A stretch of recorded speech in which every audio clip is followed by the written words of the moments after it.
now let's look at our 8th problem solving strategy, working backwards. I recommend watching this video maybe 2 or 3 times, at least when I go through how to solve this particular problem. It's not a difficult concept to understand.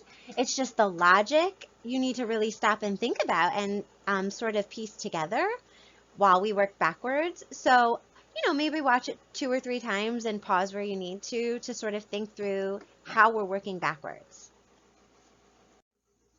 So when do we use working backwards and what is it? So you work backwards when you're starting from a desired result and working backwards step by step until the initial conditions of the problem are achieved.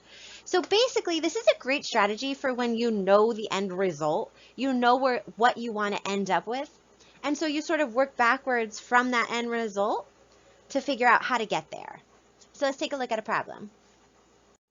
So here's our problem. It says that there are 15 gold coins on the desk. Remove 1, 2, or 3 gold coins on your turn.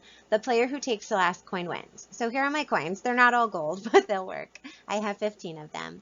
So I know the end result here. I want to be the player who takes the last coin because then I will win. So I'm going to start with that in mind and sort of work backwards from that point to figure out how I can get there.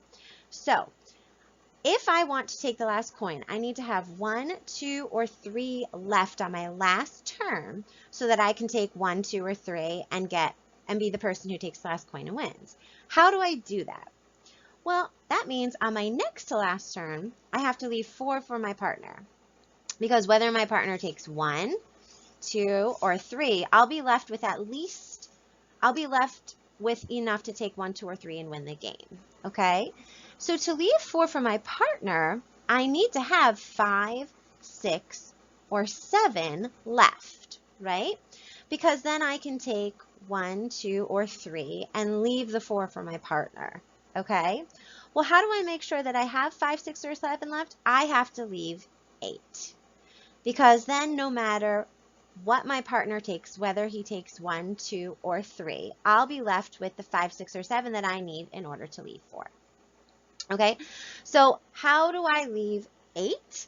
Well, that means I need to have 9, 10, or 11 so that no matter how many my partner takes, I can make it so that I'm leaving 8 for my partner. All right, and then I can proceed with my plan.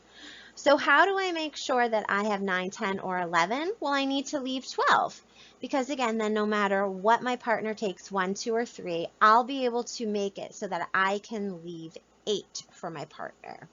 So how do I leave 12? Well, that means on my first turn, I have to take all 3. Okay, and if I don't go first, I sort of have to hope that my partner doesn't take all 3. So let's sort of run through this with our plan.